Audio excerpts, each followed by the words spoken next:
Oh, life is depressing. You haven't had a Doctor Who episode since 1989. Let's see what the news is on about. Surely they will have something less depressing to talk about.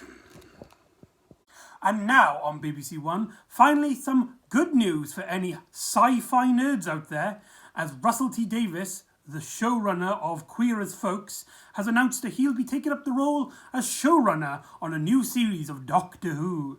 The show that has been off the air since 1986 will be reprising with none other than Christopher Eccleston as the 9th incarnation of the Time Lord. Fans out there have been waiting for this news for many years now, and we hope that the series will continue out throughout many adventures in this new run of the show. Yes!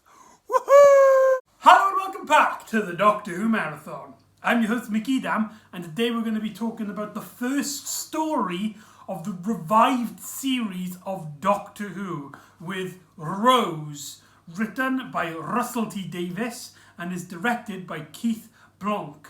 Now this is the story that introduced Christopher Eccleston as the 9th incarnation of the Time Lord, the Doctor, as well as having famous pop star Billie Piper as the new companion, Rose Tyler.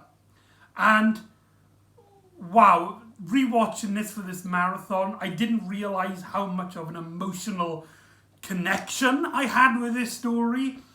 It's just such a bizarre experience that way back in 2005, the show had been off the air since 1986, with the exception of the one TV movie from 1996. And since then, Doctor Who has literally been cascaded at that point. But luckily, there were some dedicated Doctor Who fans. One of them being my uncle, who showed me all the VHSs, and it was something that I was incredibly passionate about as a kid. I grew up with the second Doctor, the third, mainly the fourth, the fifth and the sixth incarnations. And then I found out it was midway through, I believe, 2004, when they announced that Doctor Who would be returning to our screens. And to watch this, I got to say, thanks to Russell T Davies, I got to watch Doctor Who in my lifetime. That is just so bizarre. It's just so fantastic, because you've got to remember though, Doctor Who then isn't like Doctor Who now. Doctor Who now is a lot more popular. You know, it's been widely accepted in the public consciousness again. But back in 2005, the show had a bit of a reputation for cheap sets, dodgy looking monsters, Daleks who can't go upstairs. And so when Russell T Davies brought it back, his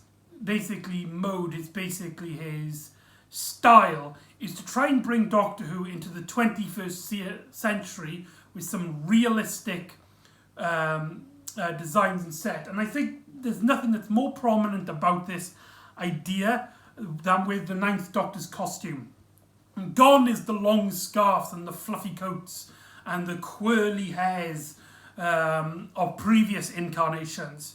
This Doctor wears a shirt, very uncommon for Doctor Who, and a battered leather jacket, which, despite Christopher Eccleston stating that he doesn't wear like casualty in a casual way, does look very casual for 2005, to the point where if somebody was walking around as the 9th Doctor, you could just easily mistake them for just an average person on the world.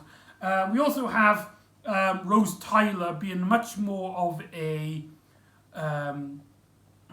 again, I really hate saying the word chav, but she's a she wears tracksuits. She works at a job, delivering lottery monies in a shop or something like that.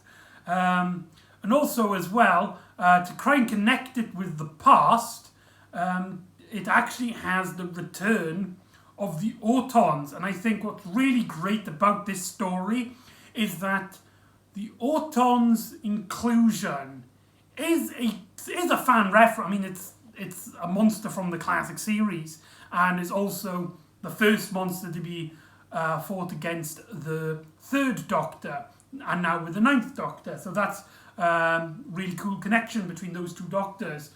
Both Doctors taking a much more real world approach, and they get the same monsters. But also as well with this story, you don't need to know anything about these monsters going into it. The story does a good job at keeping the story way self-contained, to the point where if this was your first Doctor Who story, which for many, many, many people in the UK it was, in fact, when this story aired, it was the highest viewed Doctor Who story. It was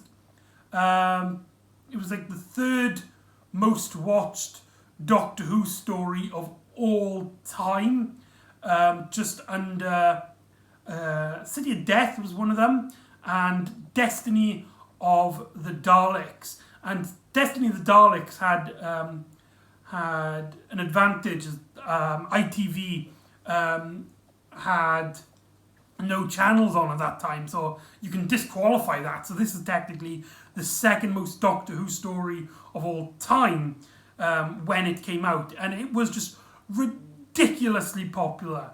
I was a popular kid now. I was the one who knew all the facts and trivias at my school about this one story, about this one show, I should say. And Christopher Eccleston was the Doctor I always wanted. A much more serious, much more rougher Doctor in a sense. But rewatching this story, I noticed that he's very light-toned. He's a lot sillier than I remember him.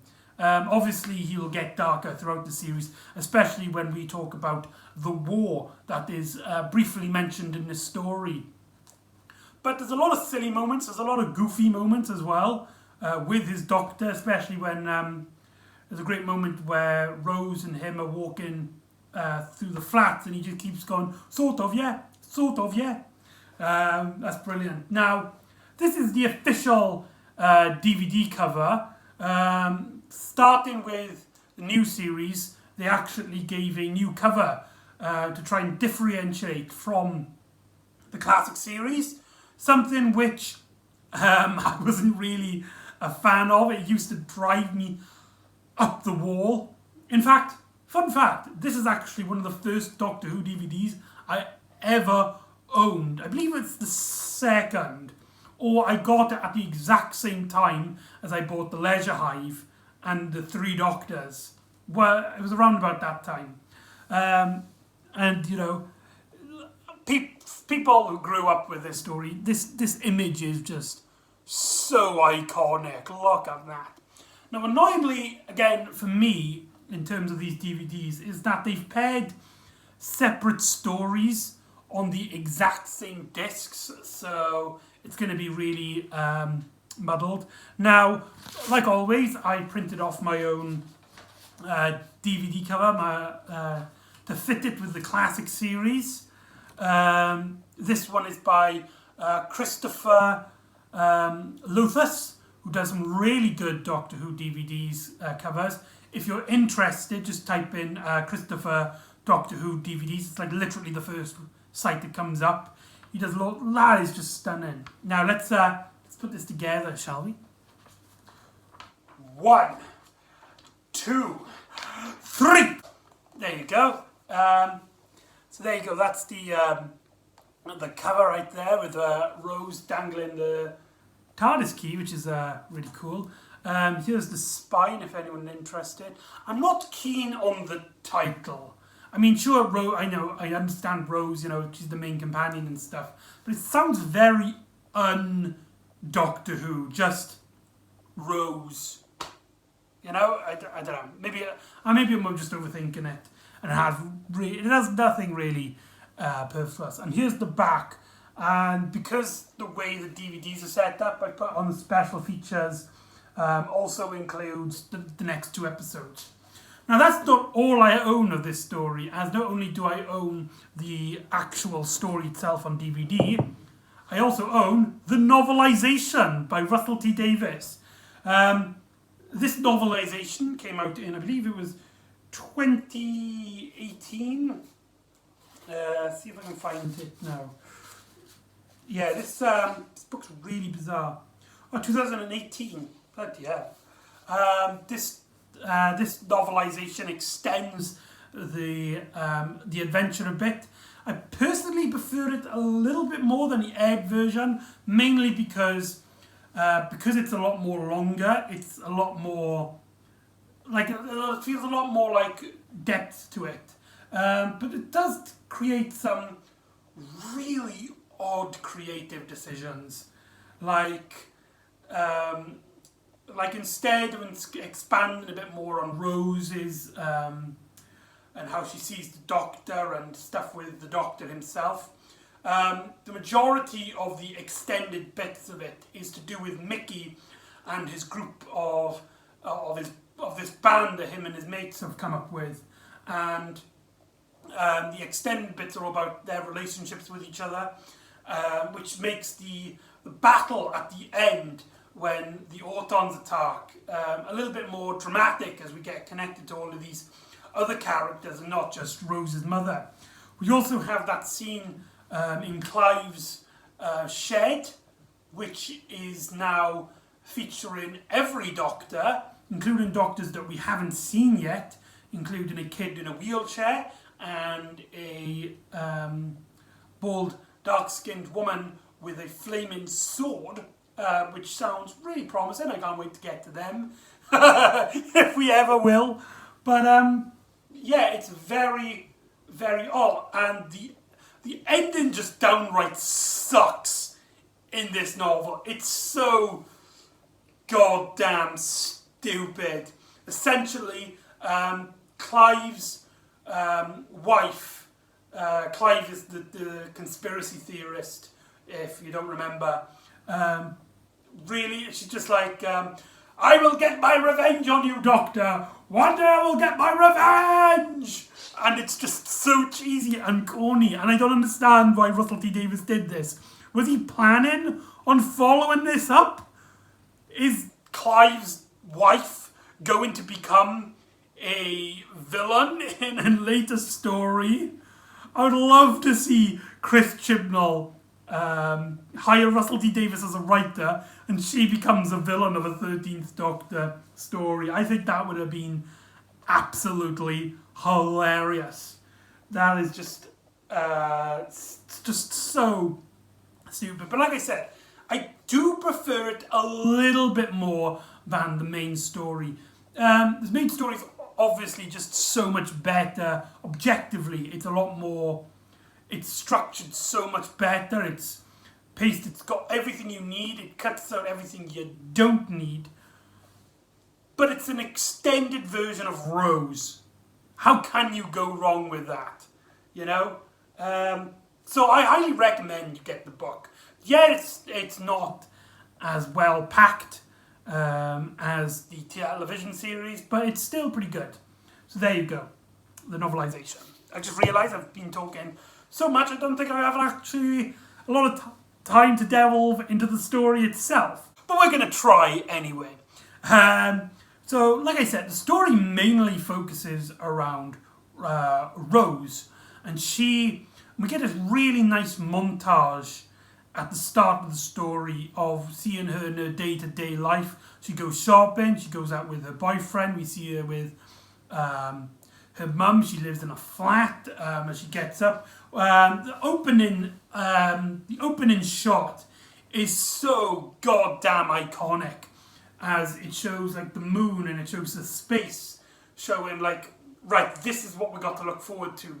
The camera then pans down to Earth, and it kind of like zooms in on London, like a reverse EastEnders logo, and then it goes onto a roof of one of the estates, only then for it to be a digital clock, and then and then the alarm goes off. Rose wakes up, and we get that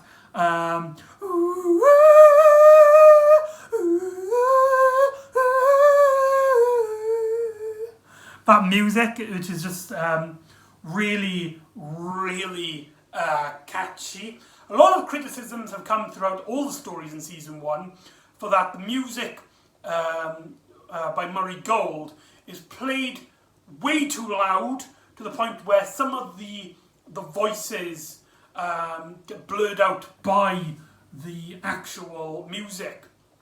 I've never had an issue listening to them, but I do understand that the music is a bit loud in certain places, especially after Rose goes down to the basement of her shop to deliver the money. She gets attacked by Autons, only to be to grab a hand of a stranger, a man in a leather jacket with a northern accent, as he calls out to her to run.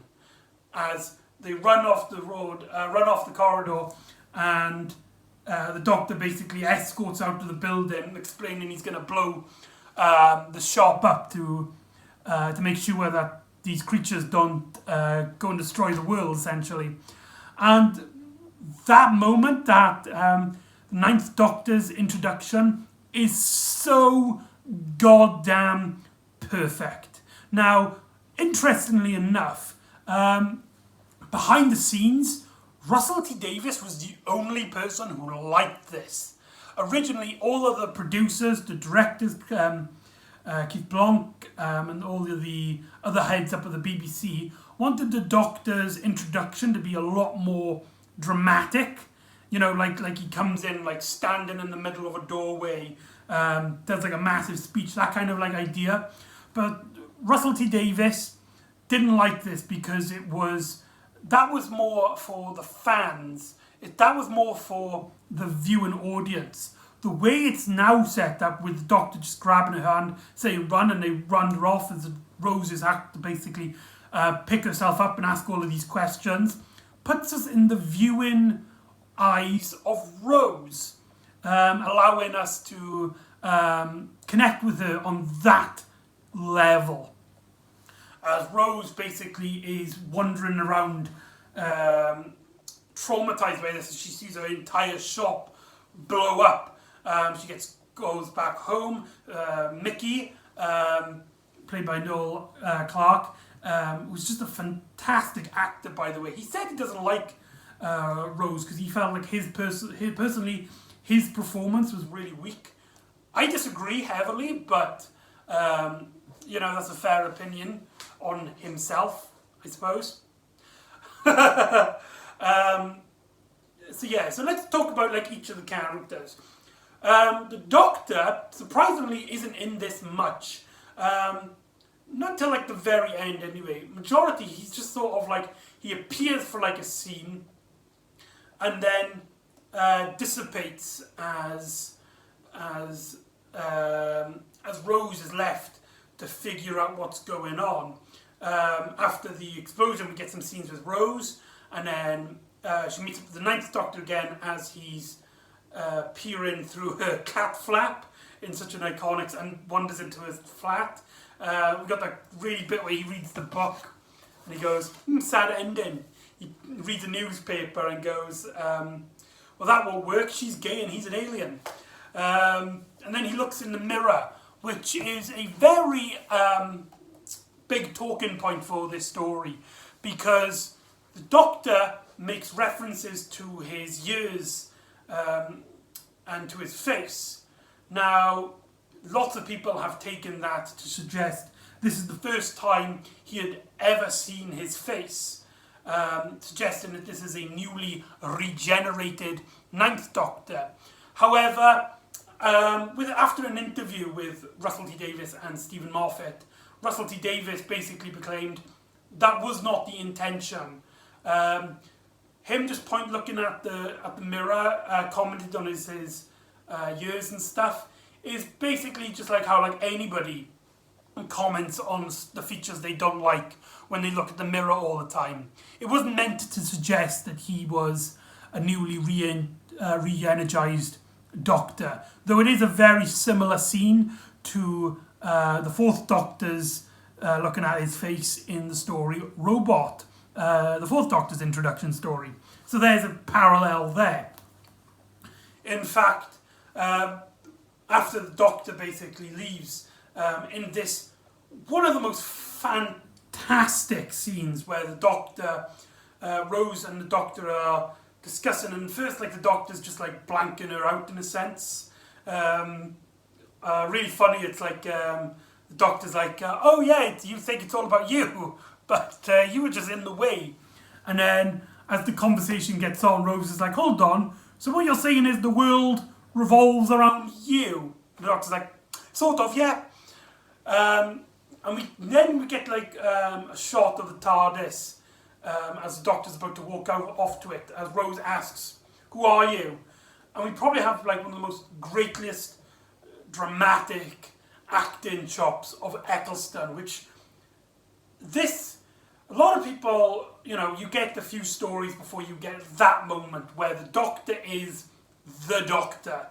And luckily, because Eccleston's era is so short, we are so privileged to have that moment in his first story, in which he gives this speech about how, do you remember when you're a kid, when they tell you the world is spinning, but you can't picture it because everything just looks like it's standing still?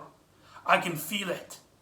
Right now, we are hurtling through space at 99 miles per hour, around the sun at 18 billion miles per hour, and I can feel it. And he holds Rose's hand, and it's just, that scene is just so, I could literally just make an entire video on why that scene works so well, both as in just a standalone scene, completely separate from any sort of context, and the context that it is in this episode. It is very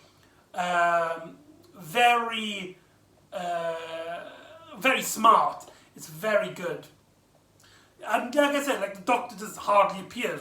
Rose then goes to meet this character Clive after she's done her research on the internet and finds that there are people who search for the Doctor, who are basically these conspiracy theorists who have been tracking all the Doctor's movements. It's here where we get the most clear example of this incarnation have lasted throughout a long time, as here we see the Ninth Doctor just about to board the Titanic, and there's also a draw-on of him during Krakatoa. So this Doctor has been around for quite a while prior to Rose, which I find really interesting. But that's enough for the Ninth Doctor anyway. Let's talk about Rose. Now, Rose is supposed to be our surrogate, our character that we look through the eyes of. And in terms of the story's pacing her as our lead, it does a good job, because it does a great job at just showing her having little moments with the Ninth Doctor, and then her getting curious, trying to sometimes blank it out before other characters get her involved. Then she goes like searching for it, and got all these plastic moments. Her introduction to the TARDIS is just so powerful. When she walks in, we only see her reaction, and she just can't take it, and she just automatically just runs back outside, and it's just like, what the hell? And she wanders around the TARDIS and then runs back in. That, for someone who had never seen Doctor Who before, who didn't know anything about how the TARDIS works, that scene must have been phenomenal to watch. And that new TARDIS design, I must be honest, when this story came out, I used to absolutely hate it. I used to be one of those nerds who used to rant about how, like, yeah, I don't like the new TARDIS, and I don't like the new intro. I wasn't keen on the intro when it came up, but now, after time has some passed and I've matured, I really like the organic look of it. Sure, it has none of that gothic Victorian aspect I liked so much about the 1996 TARDIS. It doesn't have that technologically retro feel of the classic TARDISes. It has this really strange, like, almost as if the TARDIS is a leaven made out of skin, in a sense, and it's growing, like, in the walls you can see veins. It's really bizarre, but it's such a standout visual, and it really does help seal that this TARDIS is such a phenomenal vehicle beyond human understanding. But what I feel where the story fails is making Rose a likeable character. She seems to be always complaining and always just something about her just wasn't clicking with me personally. A great example of comparison sakes is her with the previous mainstay companion in terms of television appearances, Ace. Now, Ace and Rose are very similar characters. They're both essentially rebel-like characters who are fed up with the life that they are given with. As Rose, you can kind of get this feeling that she's kind of fed up with her mum and fed up with just this ordinary life before the Doctor gets introduced to her, similar to Ace. But what I think makes them characters so different, and why I think Ace works so well to begin with, because the idea of this, of these like really these characters, is that they grow with you. You know, you grow to learn, and these characters become much more mature throughout their adventures. But I think where Rose fails and Ace succeeds is that Ace's life, from what the information we can gather, was horrible enough for her to not want to live that life and want to be moving out. We always hear like her horrible relationship with her mother, and she has like this fascination with explosions, but obviously with it being explosions, she's not allowed to really pursue her passion unless she rebels against everyone. Rose, you never get anything like that. She has a loving mother, a nice boyfriend, and she still just seems really ungrateful in a sense. And no more is that present than the finale of the story, where the Autons, actually let's talk about the Autons a bit, because the Autons are just sort of there, but in a good way. They fit the criteria of the story, and they also have this message of our society being so perceptible because we're so obsessed with fashion and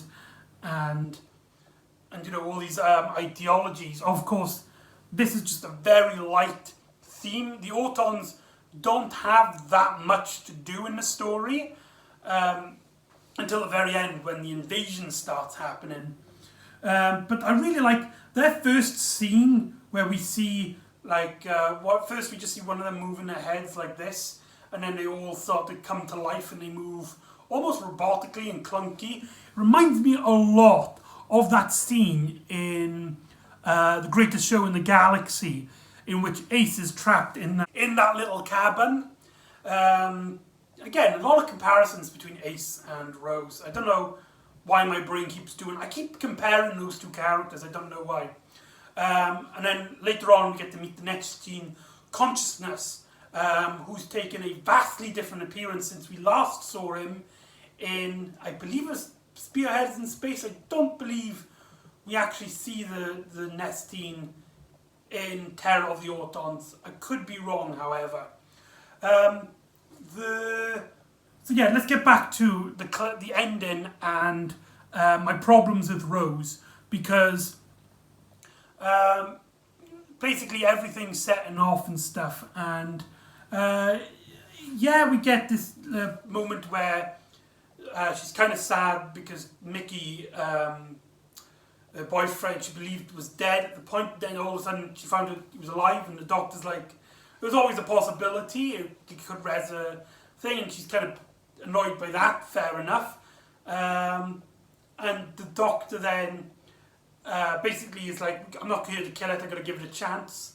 He has this liquid. It's here where we get the first mentions of the war, of Nestines basically did finally find peace on it. It had protein planets where it got food and resources and it lived happily, and then this war came and destroyed its protein planets, so that now it has to go searching for food where Earth was a great target for it. And the doctor mentions, like, he fought in the war, there was nothing he could do, he couldn't save any of the planets. Interesting though when he talks about planets, because I wonder if this was supposed to be one of the events that the 1,000 Worlds and the Heart of the Battles was referencing in the War Doctor box sets. Could be, I don't know. And you know, everybody saves the day, the explosions happen and stuff, and then we get the scene right at the end. Rose picks up the phone, answers the phone to her mum, and her mum is like, after like witnessing this attack in London, is like, Rose, oh my god, I'm so glad you're alive, and everything. She laughs at her and then hangs up the phone. Her mother, who is distorted, who's been in a war zone essentially, and she knows this, and she just laughs it off and says, ha ha ha, oh, my mum being silly, she almost died.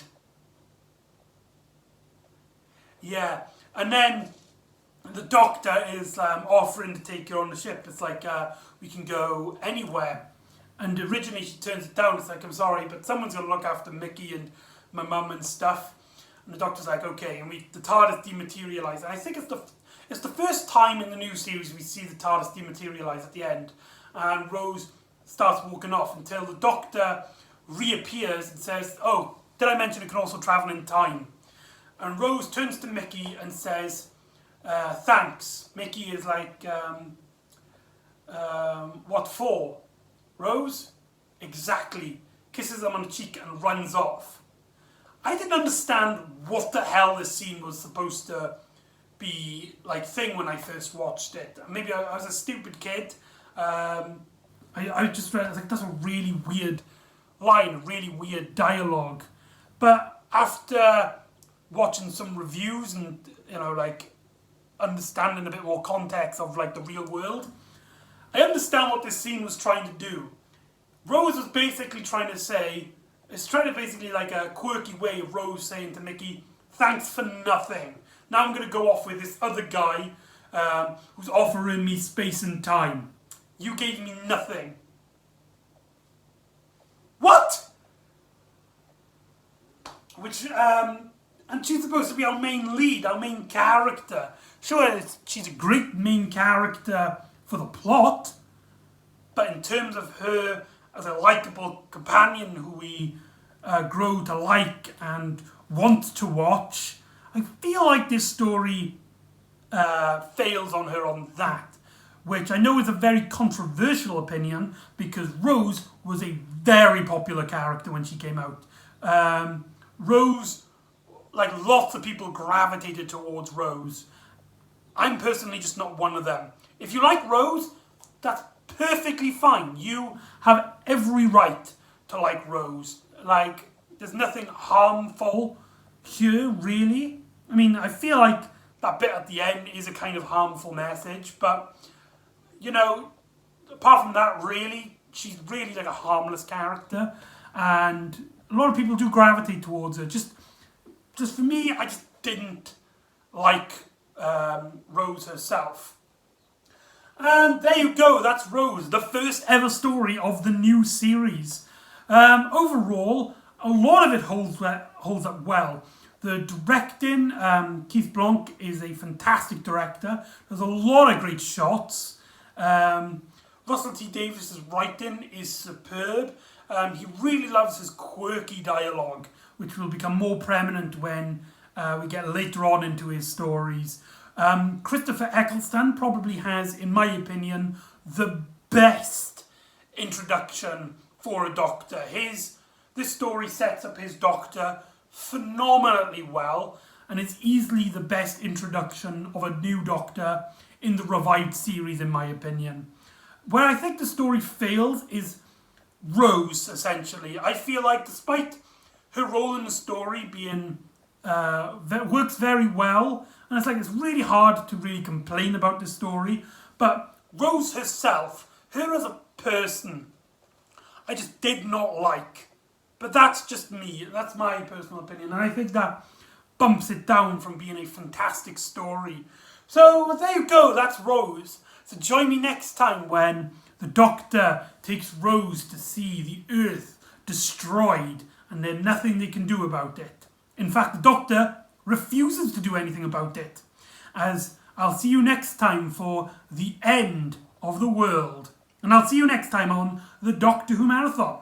Ta-ra!